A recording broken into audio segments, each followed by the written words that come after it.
You are standing in the center of a crowded transit concourse. It's the morning rush hour. Right, the absolute peak of the chaos. Exactly. Hundreds of people are just moving past you. They're holding their coffees, staring down at their phones, dragging their luggage around. Just a total blur of disconnected, exhausting noise. Yeah, but I want you to imagine something. Now listen closely.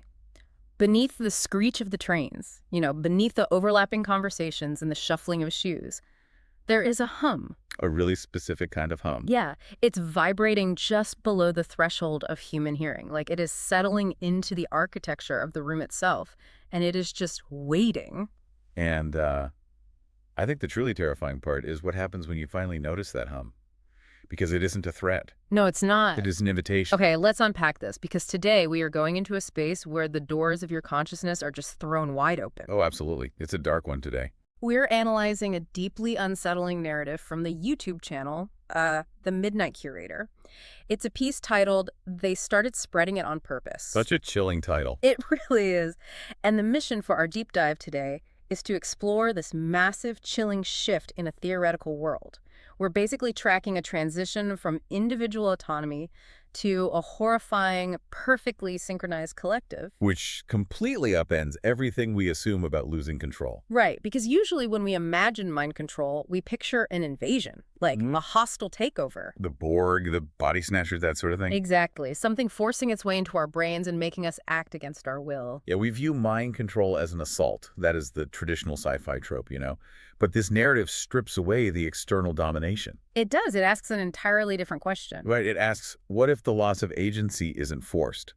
What if it is a voluntary surrender spread through like a peer-to-peer contagion? Which is just, wow. I know. What if, given the right frequency and the right pressure, human beings actually want to be controlled? That is just such a heavy concept. So let's anchor ourselves in the physical setting of this narrative. We are placed in a major transit station exactly 24 hours after an inexplicable mass event. The day before, thousands of people in this exact station began acting in perfect concert. Yeah, they moved together, they stopped together, and the footage leaked out to the rest of the world, and instantly, this global consensus formed. Everyone watched it and decided, oh, these people are victims. Right. They thought this is a mass mind control attack. But our protagonist goes back to the station the very next day. They return to the scene and they discover that the entire global consensus is dead wrong. Completely wrong. The people aren't victims. No, they are cooperating. And you have to understand, the world desperately needed to label them as victims. Oh, for sure. That label is a societal defense mechanism. If you look at a crowd moving in horrifying unison and call them victims, you preserve your own sanity. Because it creates a clean binary, right? Exactly. There is a perpetrator and there are the oppressed. A perpetrator can be found, thought, and eventually defeated. But the protagonist's realization shatters that comforting lie entirely. It really does. To realize that the population is actively choosing to join the signal, that shifts the paradigm completely. Yeah. It moves the threat from an external invader to an internal psychological collapse. Hold on, though. I have a really hard time buying the psychology right out of the gate. Really? How so? Well, human beings are inherently rebellious, right? If you look at human history, we fight against control even when it gets us killed. That's true, we do. We topple empires, we start revolutions over taxes, we just constantly push back against authority. So how can this narrative justify overriding millennia of evolutionary drive for freedom just because people are, tired? Wow. Why is a population choosing to surrender believable here?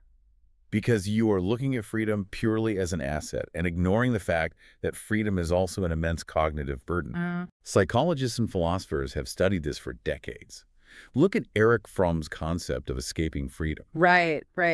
In modern society, we are bombarded with thousands of micro-decisions every single day.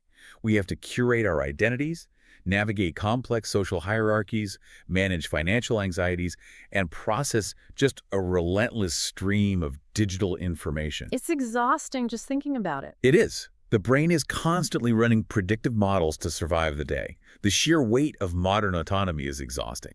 So yes, historically, we fight political oppressors. Because that's a physical struggle. Exactly. A hostile takeover implies a physical struggle. It means the human spirit is still intact, fighting its chains. But voluntary cooperation implies something else entirely. It implies something far more insidious. It implies the human spirit has evaluated freedom, felt the crushing weight of it, and found it lacking. Wow, so it's not that they are surrendering to a dictator, they are surrendering the burden of choice. Exactly. These people are cooperating. They are moving with the signal because they have chosen to join it. That is deeply unsettling. They have found something better, or at least easier, than autonomy.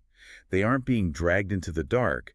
They are walking into it willingly. Finding a perverse comfort in the absence of their own free will. Because the signal offers them the ultimate relief. The certainty. Certainty, yeah. So I want you to imagine your own morning commute.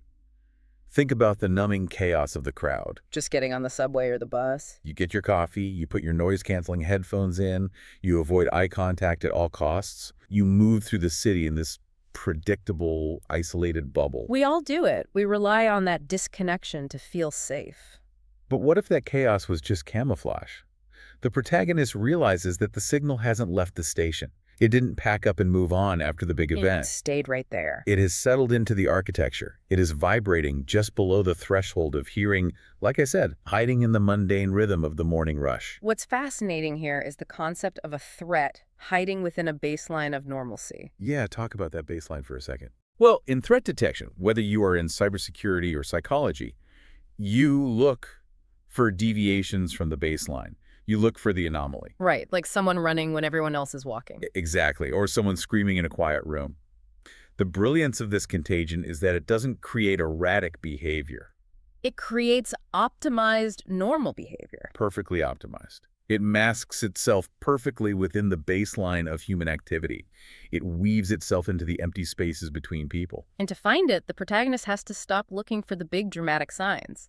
They spend an hour scanning this seemingly normal crowd, looking for what they call micro-anomalies. The tiny seams in reality. Right. And the text focuses on this terrifying behavioral shift.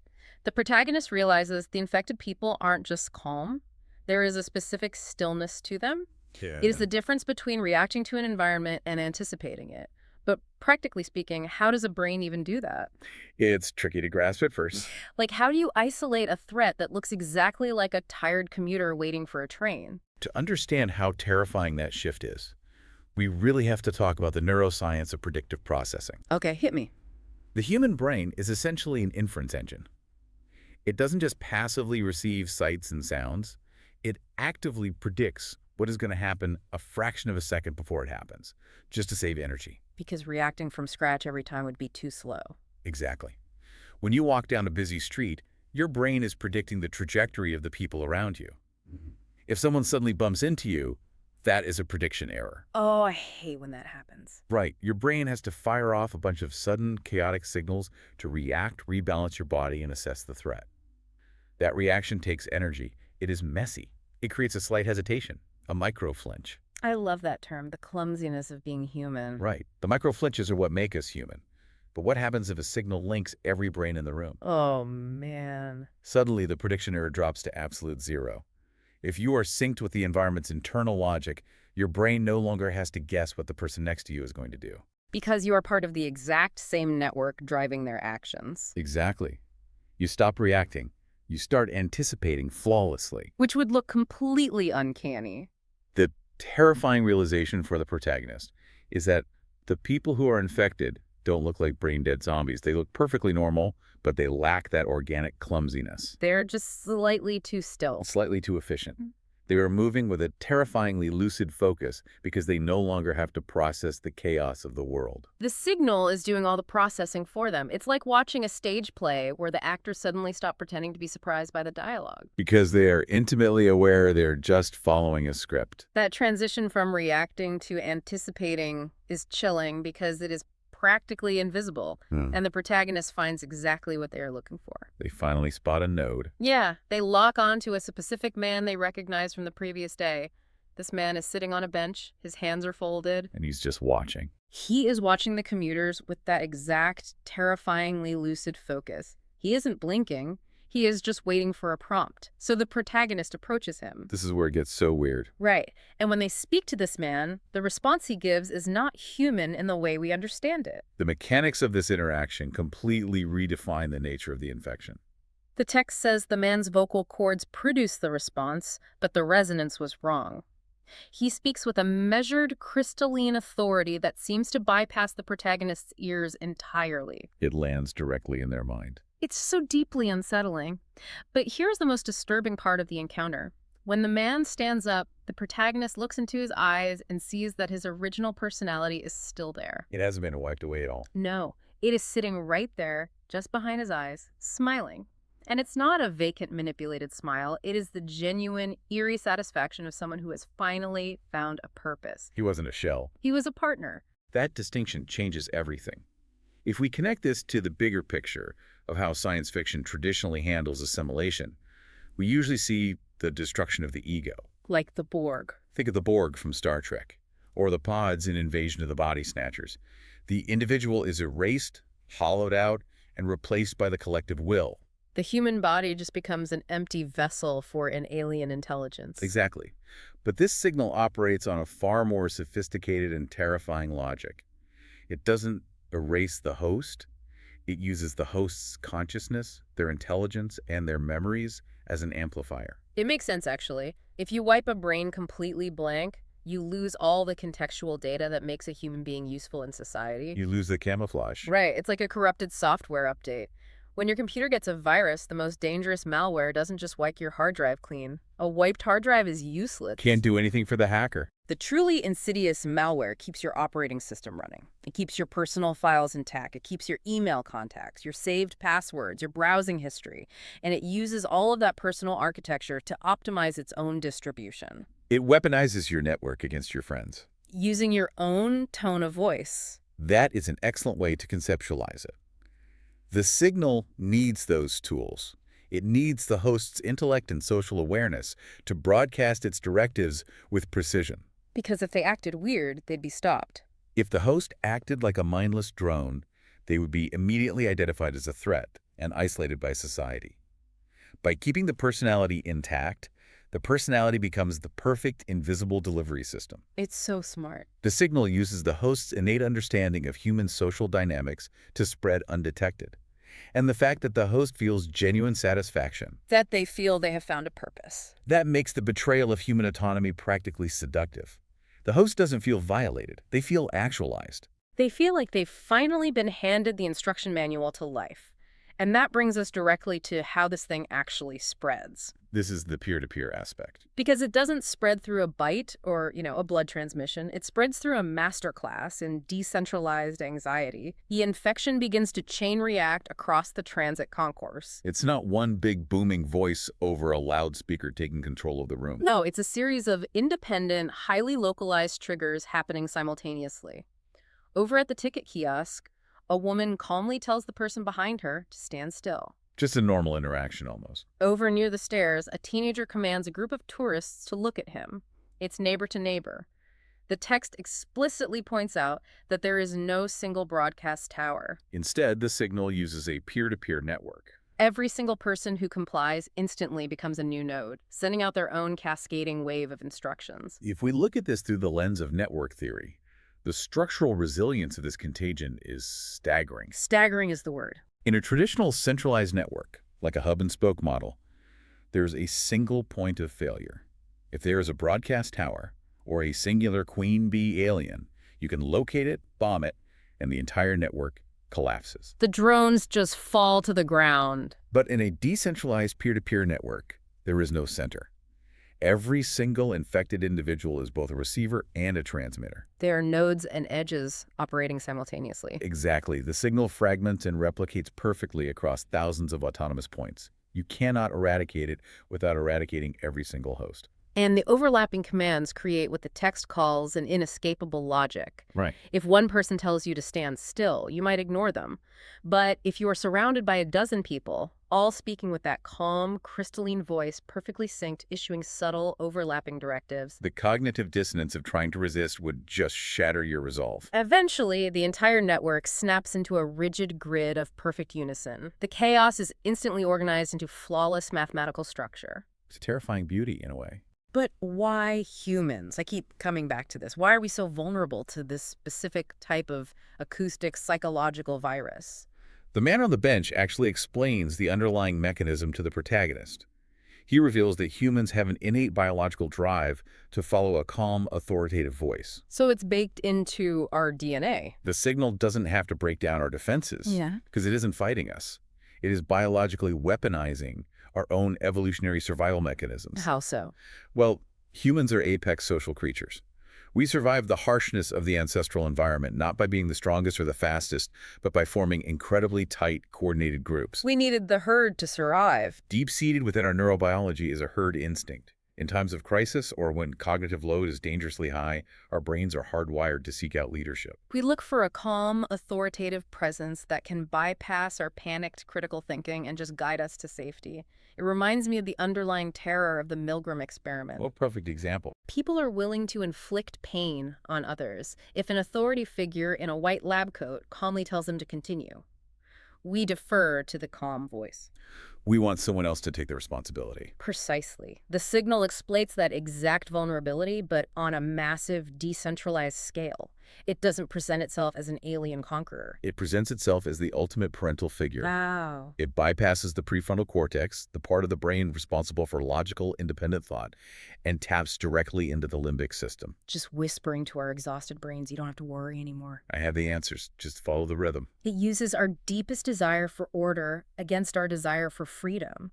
You could almost feel that claustrophobia, the feeling that everywhere you turn, someone is calmly telling you what to do, and a deeply exhausted part of your brain just wants to give in and listen. And this is exactly where we find the protagonist. We reach the turning point of the narrative. The protagonist realizes the network is no longer just observing them. It isn't treating them as an outsider anymore. The network is extending a standing invitation. It wants to see if the protagonist will stop being an observer and start being an architect. The shift in terminology from observer to architect is critical here. Yeah, let's look at that. An observer is passive. An observer stands on the outside, clinging to their individual autonomy, separated from the crowd. Just watching the horror happen. But an architect is a creator. An architect wields power and actively shapes the environment. The signal doesn't try to force the protagonist's mind open. Instead, it begins to pulse quietly inside their thoughts, suggesting that the immense internal tension they are feeling could just vanish. The physical symptoms described here are so visceral, it feels like found footage horror, where the camera is suddenly turned inward into the protagonist's own skull. Very much so. They describe a strange pressure building behind their eyes, a physical need to equalize the static between themselves and the crowd. It's almost like a physiological demand. It's like when you are scuba diving and the pressure builds up in your ears as you descend, your body just screams at you to equalize, to pop your ears and make the pain go away. That is exactly what the protagonist is feeling in their mind. The pressure of being the only unsynced node in a perfectly synced room, and emotionally, they're experiencing a terrifying shift. They admit that their rational fear is still there. They know this is a loss of humanity, but that rational fear is being eclipsed by a dark, clinical curiosity. That phrase, dark clinical curiosity, marks the death knell of their autonomy. It really does. It reveals the seductive nature of the signal at its absolute peak. The protagonist is caught in a state of profound cognitive dissonance. The rational mind recognizes the horror of the hive mind. It knows this is wrong. But the biological instinct, that herd mentality we discussed, is screaming for the relief of assimilation. How does the human brain resolve that kind of massive internal conflict? The signal provides the bridge by offering a third option. Control? Yes, control. It appeals to their curiosity. It asks, what would it feel like to hold the reins? It tempts the protagonist to step out of the vulnerability of being an individual and into the invulnerability of being the collective's voice. That shifts the entire power dynamic. The protagonist literally says they wanted to see if they could make the world stop. Which is such a human urge, actually. Right. When we feel completely terrified, when the world is too loud and unpredictable, do we naturally reach out and try to grip something, to control someone else, just to self-soothe? Is domination just a trauma response? In many psychological frameworks, yes. We see this in compensatory control theory. Tell me about that. When an individual's personal sense of control is threatened or diminished, they will actively seek out external systems of order to compensate. So if they feel powerless, They will seek out environments or relationships where they can exert absolute authority, even if it is destructive. The protagonist is standing in a transit station, terrified by the loss of agency they are witnessing all around them. The signal offers them a twisted, immediate way to resolve that terror. Become the one who takes agency away. If you are the one issuing the commands, you are no longer the victim. You are the architect. And that leads us to the climax, the absolute horrifying epiphany. The protagonist aligns their own breathing with the rhythm of the signal. They feel their pulse sync up with the invisible grid in the room. They stop fighting the pressure. They turn toward a random man standing near the departure board. They draw a breath and they speak a single command. Look at me. Imagine the sound of the room just vanishing in that instant. Total dead air. The protagonist speaks, and the result is instantaneous. The man's entire body goes rigid. His expression goes blank. His gaze snaps over to the protagonist with total, unblinking submission. In a fraction of a second, that man ceases to be a person with his own commute, his own life, his own thoughts. He becomes an extension of the protagonist's voice. We are witnessing the birth of a new node from the inside. It's so chilling. The physical reaction of the victim, the rigidity, the immediate submission, confirms that the transfer of authority is complete. The man has willingly surrendered to the calm, authoritative voice he was biologically desperate to hear. But the true horror of this scene isn't what happens to the victim. Not at all. It is the profound, terrifying shift that occurs within the protagonist. Because the moment that man submits, the protagonist's internal world completely flips. The text says the noise in their head stopped. The terror they had carried since the very first station event vanished. And it wasn't replaced by guilt. It wasn't replaced by horror at what they had just done to another human being. It was replaced by an expansive, effortless sense of control. How do we even process that transition? From a terrified observer to a deeply satisfied controller. This is where the narrative delivers its philosophical core. It synthesizes everything we have discussed about biological drives, the burden of autonomy, and compensatory control. The dark truth about human nature. The protagonist realizes a dark, deeply buried truth. We spend our entire lives, our culture, our media, fearing the loss of our own agency. We are terrified of being manipulated and being turned into puppets. Right, that's the ultimate fear. But while we guard our independence so fiercely, we completely ignore the intoxicating, seductive power of overriding the agency of others. The protagonist discovers that the fear of being controlled evaporates the exact second you become the one giving the orders. The crushing anxiety of existence is cured by the domination of another human being. It is a profound tragedy. The protagonist hasn't beaten the signal. They haven't found a way to resist it or outsmart it. They have been entirely consumed by it. And the worst part is they did it willingly. They found the cure for their fear, and the cure was becoming the monster. Yes. The text ends on this chilling thought. The real horror of the signal is how quickly we find satisfaction in the silence of another person's will. The immense relief the protagonist feels when that man's independent thought just shuts down and obeys. It is horrifying because it feels so deeply uncomfortably true. It forces us to confront a very uncomfortable aspect of our own psychology. The satisfaction the protagonist feels isn't an alien emotion installed by the network. It is a dark reflection of our own suppressed desires for order, obedience, and control in a chaotic world. The signal didn't change the protagonist's fundamental nature. No, it simply provided a frictionless avenue to exercise the darkest parts of it. The shift from individual autonomy to a collective state wasn't achieved through torture. It wasn't achieved through brainwashing or physical force. It was achieved through temptation. The signal offered the ultimate trade. Surrender your burden of choice, and in return, experience the godlike, effortless power of total synchronization. You don't have to be afraid of the dark anymore, as long as you are the one turning off the lights. Exactly. As we zoom out from this narrative, let's bring it back to you, listening right now. We started this deep dive talking about a disconnected transit station, a place of isolation and quiet vulnerabilities. We followed a protagonist who saw through the camouflage of normalcy. Who recognized the peer-to-peer contagion hiding in the mundane behaviors of a crowd. We watched them grapple with the standing invitation, the pressure building behind their eyes, until they finally opened their mouth and became an architect of the very mind-control grid they were terrified of. It makes you look at the world differently. It makes you question your own desires. How often do you crave a calm, authoritative voice to just step in and tell you what to do? When you are overwhelmed by decisions, by the noise of the world, how thin is the line between seeking guidance and willingly surrendering your autonomy? And you really have to wonder if you were standing in that transit station and you felt that pressure behind your I eye. need to equalize. Yeah. If you knew that simply speaking, a command to the person next to you would erase all your anxiety, all your exhaustion, and replace it with perfect, quiet control, how long do you think you could hold out before you opened your mouth?